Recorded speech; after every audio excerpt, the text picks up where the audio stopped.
o nome de Jesus Cristo. Louvado seja Deus. Amém? 1 João capítulo 5, versículo 14. Vamos terminar essa epístola de João, essa epístola de 1 João, e hoje nós vamos fazer a segunda parte do capítulo 5, que nos diz a palavra de Deus, a partir do versículo 14. E esta é a confiança que temos nele, que se pedimos alguma coisa segundo a sua vontade, ele nos ouve.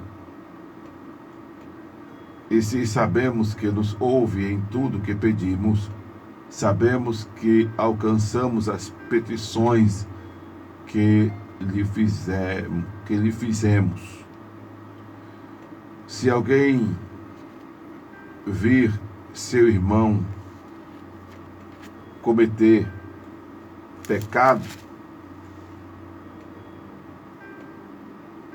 que não é para a morte, orará, e Deus dará a vida àqueles que não pecarem para a morte. Há pecado para a morte, por esse não digo que ore. Toda iniquidade é pecado, e há pecado que não é para a morte. Sabemos que todo aquele que é nascido de Deus não peca, mas o que de Deus é gerado conserva-se a si mesmo, e o maligno não lhe toca. Sabemos que somos de Deus e que todo o mundo está no maligno. Sabemos que já o Filho de Deus é vindo e nos deu entendimento para conhecermos o que é verdadeiro, e no que é verdadeiro estamos. Isto é, em seu Filho Jesus Cristo. Este é o verdadeiro Deus e a vida eterna. Filhinhos, guardai-vos dos ídolos. Louvado seja o nome de Jesus. Amém, amados? Bem, João, ele trata de assuntos aqui bem interessantes, né? Que deixa muita gente apreensiva, confusa, precisando de alguma orientação. Por exemplo, se pedimos alguma coisa segundo a sua vontade, ele nos ouve. Aí tem pessoas que ficam questionando, né? Será que é de Deus? Será que não é de Deus?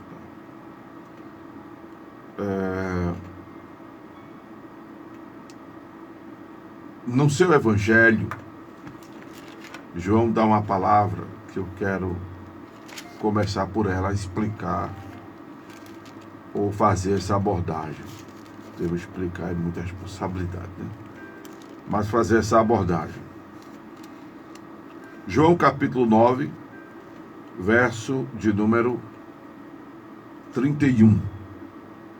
Ora, nós sabemos que Deus não ouve pecadores, mas se alguém é temente a Deus e faz a sua vontade, a esse ouve. Louvado seja o nome de Jesus. É importante, né, deixar bem claro já de antemão isso aqui. Tem gente que diz assim, que Deus não ouve o pecador de jeito nenhum. Então vamos lá. A Bíblia não se contradiz, não é? A Bíblia não se contradiz. Se você abrir a sua Bíblia aí em 2 Coríntios, capítulo 6, versículo 1, você vai ver, por ler esse versículo, que Deus ouve a todos os pecadores. Se Deus não ouvisse a nós pecadores, eu não estava aqui contando a história, e eu penso que você também não estaria aí ouvindo a história e contando a sua história, não é? o texto que eu citei, de 2 aos Coríntios, diz que ouvi-te em tempo oportuno e socorriste no dia de salvação. Eis aqui agora o tempo oportuno, eis aqui agora o dia de salvação. Ou seja, em que momento Deus ouviu? No momento em que a pessoa clamou por socorro a Ele. Deus me tire dessa, Deus me ajude, Deus me salve, Deus. E normalmente a pessoa faz isso em um momento de alguma ameaça existencial, né? Ameaça de sanidade física, moral, econômica, social, né? De modo geral. A pessoa pede livramento. Só que o texto diz: ouvi-te em tempo oportuno e socorri-te em tempo aceitável. Eis aqui agora o dia de salvação. Então observe que há duas salvações aí. Há uma salvação temporal e há uma salvação atemporal. Há uma salvação que é apenas nessa dimensão existencial e há outra salvação que é para a qual o Senhor nos chama, a espiritual e eterna. Então, se Ele está nos chamando no segundo momento para a salvação espiritual e eterna, significa dizer que a primeira salvação não foi uma salvação espiritual, foi uma salvação de um livramento, de um tiro, de uma facada, de um assalto, de um sequestro, de uma doença, de uma sentença de morte, né? Ou de algum enfrentamento outro que você viveu. Deus me tire dessa, Deus me ajude, Deus me socorra. Pronto, Ele foi lá e salvou. Mas o versículo está deixando bem claro que quando você pediu a Deus este salvamento, você não estava salvo na vida espiritual. Como tem muita gente que está me ouvindo, pedindo a Deus vitória, pedindo a Deus bênção, pedindo a Deus cura, mas ainda não é convertida ao Evangelho. Há muita gente, há muitas pessoas que ainda não são convertidas ao Evangelho. Como quem é convertido já passou por isso. Tem gente que se converteu, depois que conheceu Jesus, viu que Jesus é maior do que tudo e graças a Deus se apaixonou por Ele, não se desapega mais dele por nada nem por ninguém, mas no começo se converteu pagando um voto que disse que fez o que fez de se converter. Eu vou ser crente, Jesus. Se o Senhor me tirar dessa, eu vou ser crente. Uns fizeram o voto e cumpriram, outros fizeram o voto e ainda não cumpriram de se converter, né?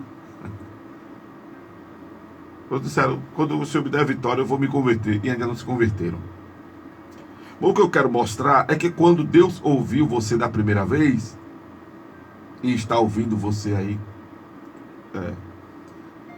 que ainda não é convertido ao Evangelho, você estava sem fazer a vontade de Deus. Você estava sem fazer a vontade de Deus. Deus ouviu ou não ouviu? Ouviu. Então, esse pecador que João diz aqui que não ouve, não é porque o pedido desse pecador aqui não está de acordo com a moral de Deus, não está de acordo com os princípios, os conceitos estabelecidos pelo divino. Entende? É como, por exemplo, uma pessoa que chegou para mim, isso não tem nada a ver com fobia, tá, irmãos? Com homofobia, não tem nada a ver com homofobia, mas a pessoa chegou para mim pedindo oração para que eu orasse para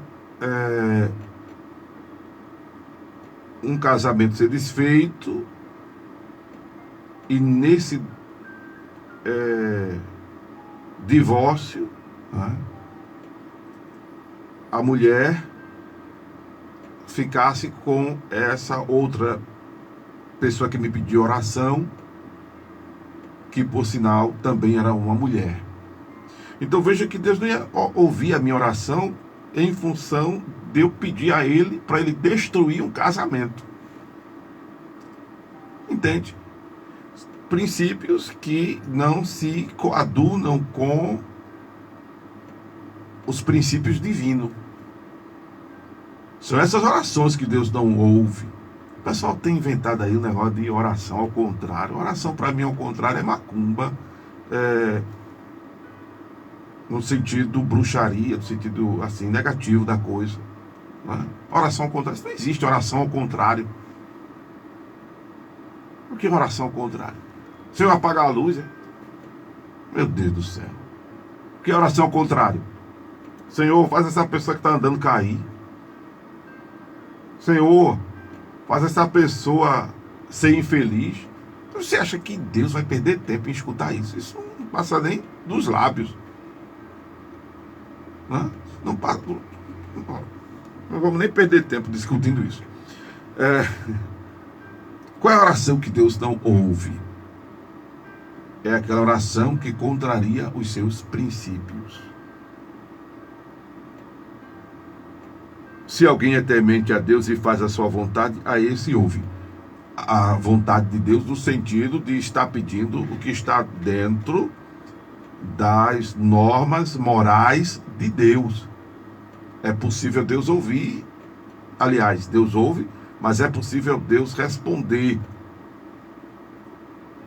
Dependendo da situação, você tem um não, o espere e o sim de Deus. O sim, o espere ou o não de Deus.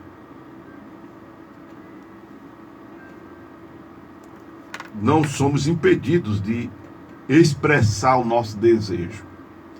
Quando o Senhor se encontra com Bartimeu, o Senhor lhe pergunta: que queres que eu te faça? Então, se que queres que eu te faça, a gente já subentende que é o Senhor deixando a pessoa aberta a expressar a sua vontade. Com relação a o que eu, indivíduo, você como indivíduo quer. Por isso que a partir desse depoimento, desse testemunho, desse registro bíblico e de tantos outros momentos que encontramos na Bíblia, nós temos aprendido que orar é expressar, orar, né? Eu tenho dito orar é expressar a dependência de Deus, mas no contexto aqui, orar é dar permissão a Deus. Orar é dar permissão para Deus agir. Considere que Deus deu a terra aos filhos dos homens. E para Deus operar na terra, é importante que nós, homens, demos licença. A exemplo das nossas vidas. Para Deus operar em nossas vidas, nós precisamos dar licença. Permitir. Né? Por isso que está escrito: eis que estou à porta e bato. Deus não entra, Deus não emburaca, Deus não invade, Deus não se apropria indevidamente.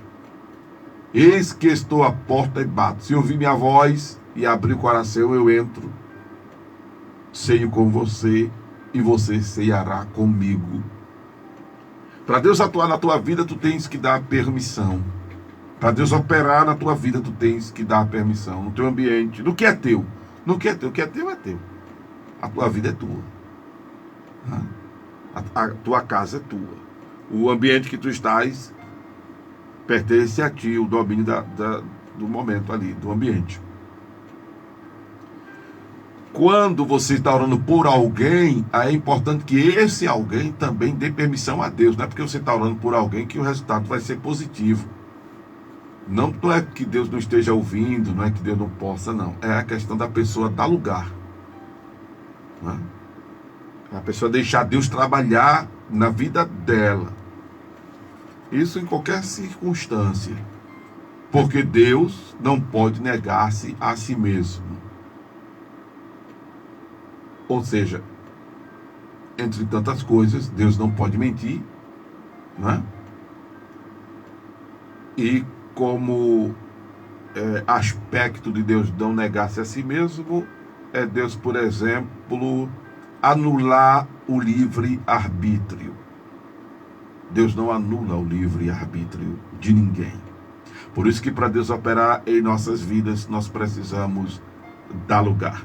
Por isso que é importante que, crendo com o coração, confessemos com a nossa boca. O confessar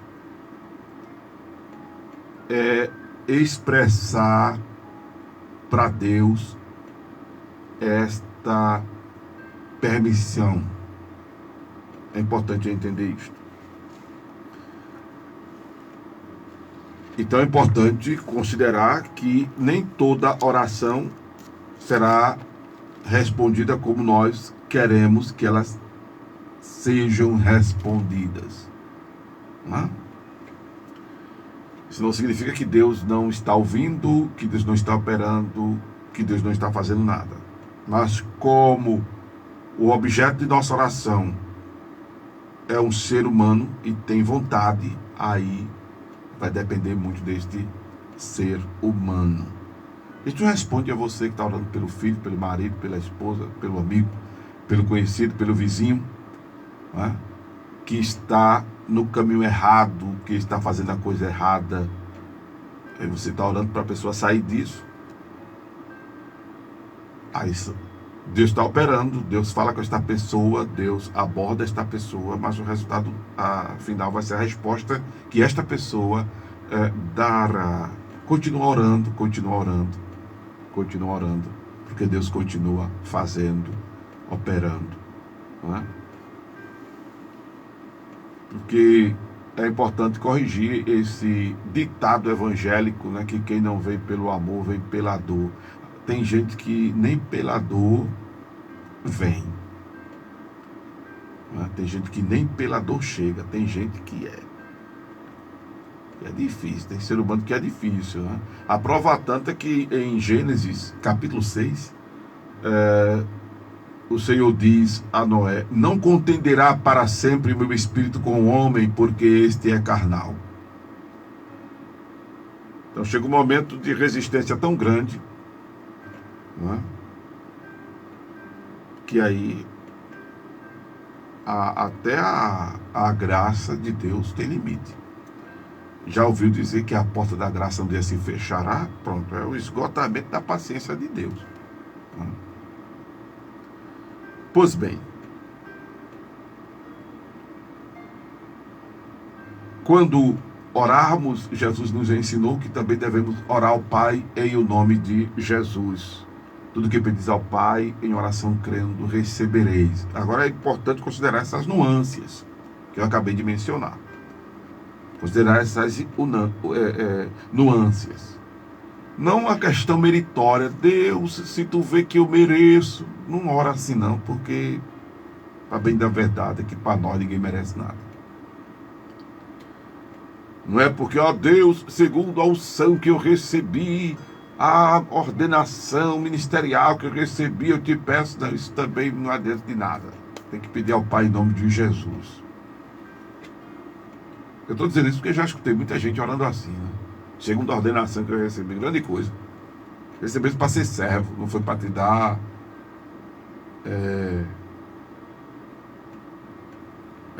autoridade para torcer o braço de Deus. Tenho que pedir ao Pai em nome de Jesus. Pois bem, é importante que nós cuidemos de orar dentro da motivação do nome do Senhor ser glorificado. Ora em função do nome do Senhor ser glorificado, né? Vai ter mais resultado em tua vida. Louvado seja Deus. Pois bem, versículo 16, aí chega uma parte também intrigante da fala de João, que diz que se alguém ver, né, o irmão cometer pecado que não é para a morte, orará, e Deus dará a vida àquele que não pecarem para a morte. Há pecado para a morte, por esse disse João. Não digo que ore. Veja só, tem hora que João é o apóstolo do amor, mas tem hora que João, como todo ser humano, tem suas falhas, né? E é, pastor, é. Lembra que ele, lá, eu já mencionei isso aqui nas abordagens dessa epístola. Ele está junto com os outros discípulos que pedem a Jesus, que perguntam a Jesus se poderia pedir fogo do céu para consumir os homens, ou para consumir os samaritanos. Tem hora que acabou-se o amor. Aí ele está dizendo para não orar pela pessoa que peca, ele diz para a morte. É como eu estou dizendo a vocês, a Bíblia não se contradiz. Não é? Porque se a Bíblia se contradizesse, se contradizesse, aí a língua portuguesa é difícil demais. Glória a Deus. Não é? Se acontecesse de a Bíblia se contradizer, aí fica mais fácil conjugar o verbo. A gente não tinha muito o que falar. Se contradizer, pronto, e aí cair em descrédito, e aí ninguém era obrigado a considerar como palavra de Deus como verdade. Mas como ela não se contradiz, aí a gente se apega a ela. Né? Porque não existe pecadinho nem pecadão. Existe, já pontuei em outras abordagens, a classificação dos pecados como omissioso e comicioso. Já mostrei isso aqui em Lucas. O pecado omissioso é eu deixar de fazer o que é certo. O pecado comicioso é eu fazer a coisa errada sem ter ainda noção, conceito real de que o que estou fazendo é errado. Esse é o pecado comicioso, também chamado pecado por ignorância. Ignorância é falta de conhecimento. Também chamado pecado oculto. Oculto não é porque Deus não está vendo, nem ninguém está vendo, não. É porque a pessoa que está fazendo não tem noção do que o que está fazendo é pecado. Paulo, escrevendo aos Romanos, ele diz que o salário do pecado é a morte. Então, todo pecado conduz à morte. Todo pecado conduz à morte. Tem que minimizar pecado, não, porque o pecado é letal. Pecado é danoso. Pecado é nojento. E quando eu estava falando de pecado, não pense só em sexo, não, em prostituição, em adultério, em fornicação. Pense só em pornografia, não. Pornografia é foto de nudes, né? A expressão que estão usando hoje aí.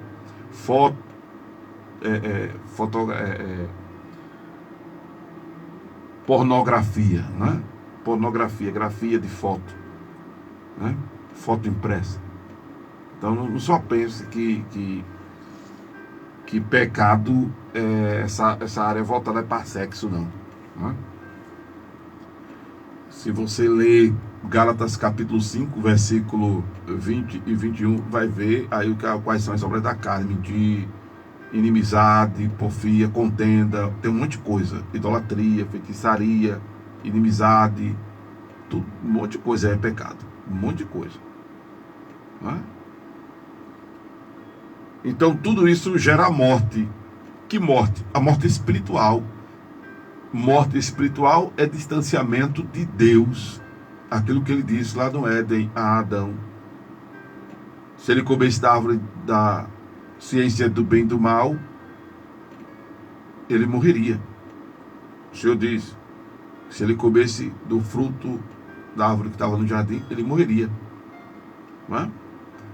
E quando ele come da árvore da ciência do bem e do mal, que tem seus olhos abertos, a gente vê que Deus se manifesta no Éden, perguntando: Adão, onde estás? Isso já é uma conotação do distanciamento entre o homem e Deus, que foi gerado pelo comer do fruto da árvore da ciência do bem e do mal.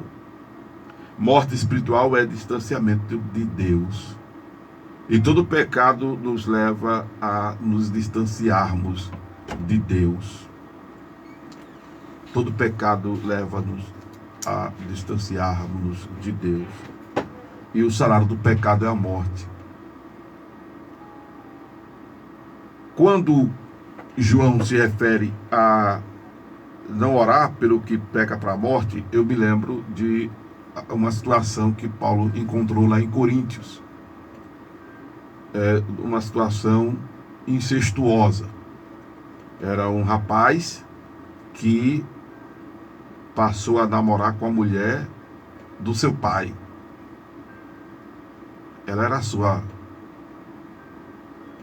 ou mãe, de fato, ou madrasta, enfim. Pedro repudia aquela situação que estava sendo vista como normal pelos cristãos em Coríntios.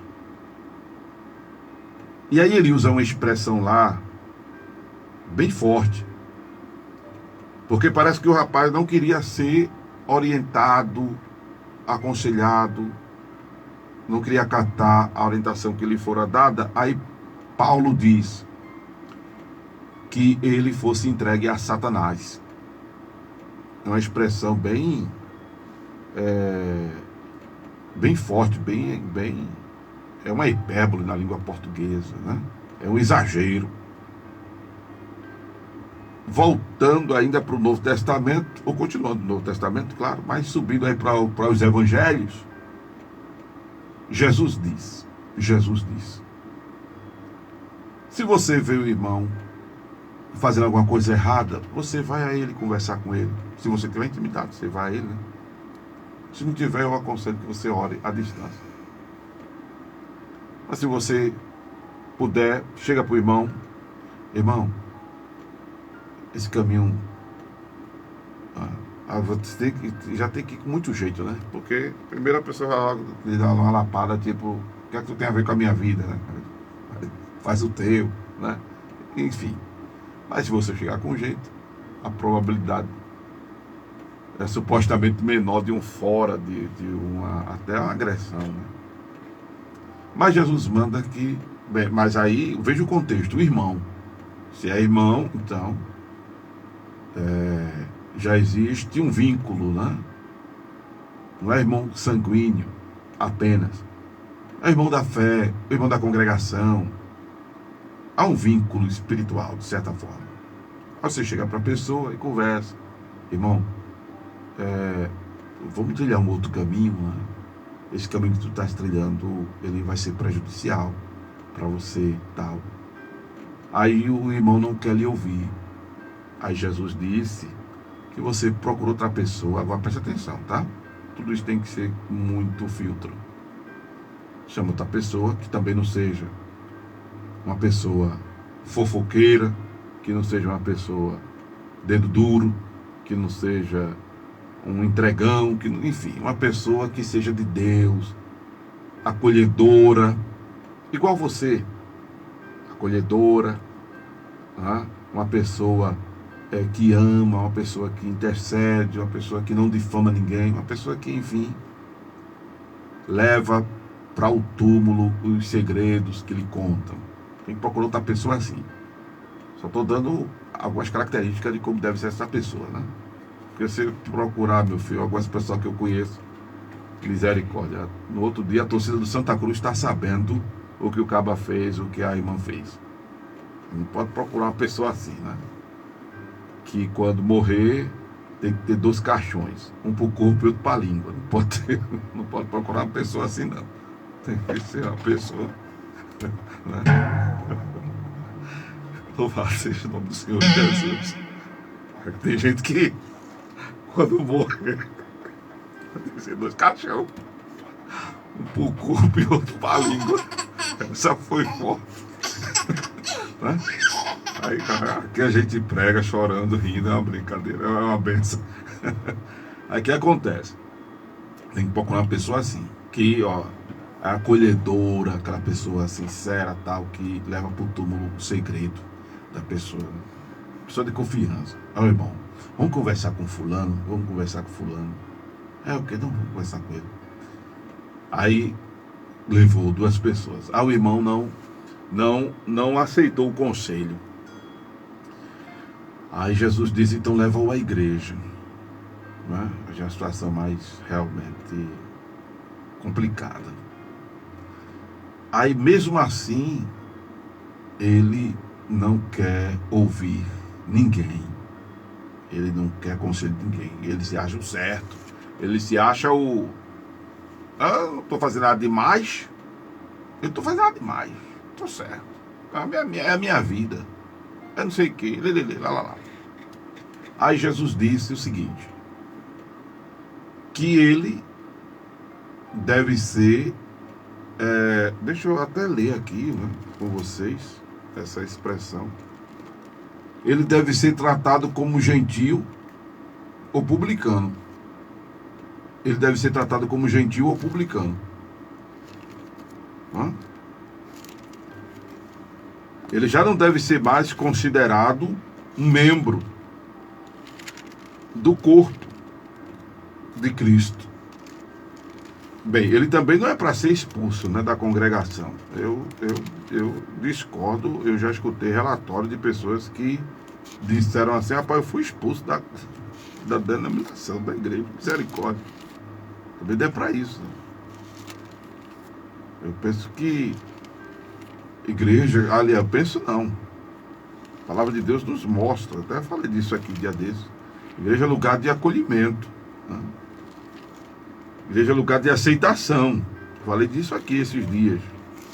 Vocês que acompanham as abordagens que eu tenho feito, eu tenho me escutado falar disso aqui, né? Mateus capítulo 18, verso 15 em diante. E assim, ó: ora, se teu irmão pecar contra ti, vai repreender entre ti e ele só. Se te ouvir, ganhaste teu irmão. Mas se não te ouvir, levam ainda contigo um ou dois, para que pela boca de 2 ou 3 testemunhas toda palavra seja confirmada. Se não escutar, dize-o à igreja. E se também não escutar a igreja, considera-o como um gentio ou publicano. Entende? Gentio aqui é não ter conhecimento de Deus, é ter ficado para trás, é não ter a revelação do Senhor, é ser ignorante com relação a Deus. Entende? O publicano eram pessoas que os judeus não gostavam porque eram cobradores de impostos, né?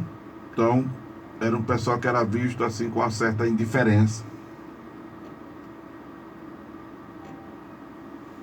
porque a pessoa está resistindo a toda orientação, a todo conselho, a toda palavra de conversão. Isso aqui, sabe por que isso aqui está acontecendo, dele ser considerado como gentio publicano? Porque ele está, prezados irmãos, ele está no contexto da blasfêmia. Blasfemar contra o Espírito Santo não é apenas esculhambar Deus, desrespeitar Deus. Não. Blasfemar contra o Espírito Santo é resistir à ação persuasiva do Espírito. A blasfêmia contra o Espírito Santo é a pessoa desconsiderar a sua pecaminosidade, a sua falibilidade, o seu erro. Quando o Espírito Santo, que convence o ser humano do pecado, da justiça e do juízo, chega e diz: você está errado, rapaz. E a pessoa diz: não, eu estou certo. O Espírito Santo diz: isso não agrada a Deus. Aí você diz: você não era demais. Isso é a blasfêmia contra o Espírito Santo. Por isso que quem blasfêmia contra o Espírito não tem perdão nem neste século, nem no século futuro. É por conta dessa situação blasfema que João diz para não orar. João está dizendo assim porque, a exemplo de Paulo, ele também perdeu a paciência. Considere que isso aqui é uma perda de paciência do apóstolo. A gente não pode, obviamente, irmãos, deixar de interceder por ninguém, né? Aquilo que Jesus nos ensina em Lucas capítulo 17. Olhai por vós.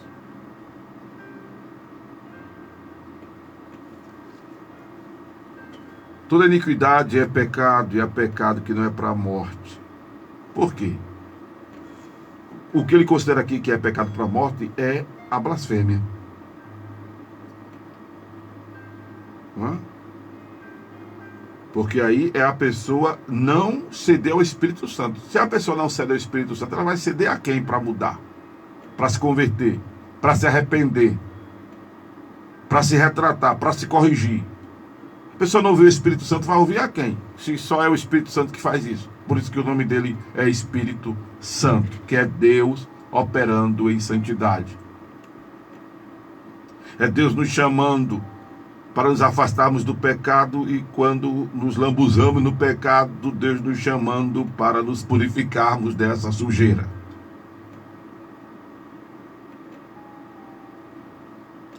Se a pessoa não ouvir o Espírito Santo, vai ouvir a quem?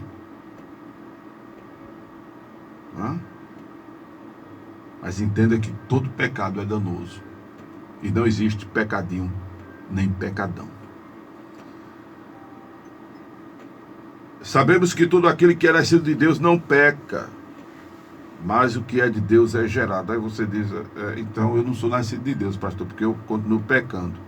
João, ele usa de hipérbole também aqui, né? Mas é chamando exatamente a consciência da gravidade ou da seriedade que devemos ter com o fato de sermos convertidos. Como diz Tiago, é impossível que uma fonte jogue água limpa e água suja. Então nós precisamos nos centrar naquilo que agrada e desagrada a Deus. Não combina para nós cristãos o viver uma vida mundana, não combina para nós cristãos viver uma vida leviana, não combina para nós cristãos viver uma vida devassa, não combina para nós cristãos viver atolado no lamaçal do pecado, vivendo como o mundo vive. Ele diz em outro momento: quem ama o mundo, o amor de Deus não está nele. Quem ama o mundo, o amor de Deus não está nele. Não é? E o mundo aí não são as pessoas, o mundo aí são as atitudes, o comportamento, o modus vivendo daqueles que não agradam a Deus.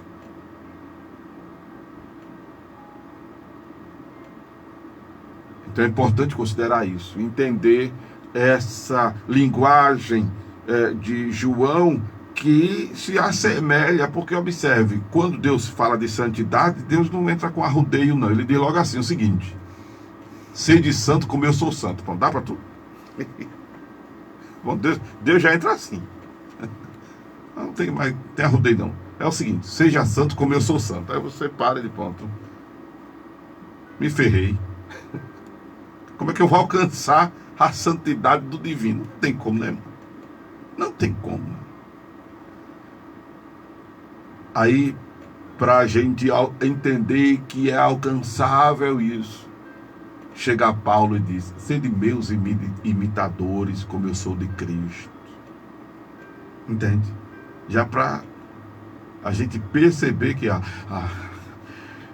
imitar Jesus é mais difícil, mas imitar Paulo, né, dá para chegar perto. Entende agora? Não é contradição da Escritura, mas é a linguagem, é a hipérbole, não é? Dessa chamada ao compromisso com Deus, a uma relação com Deus, estreitada a uma relação com Deus,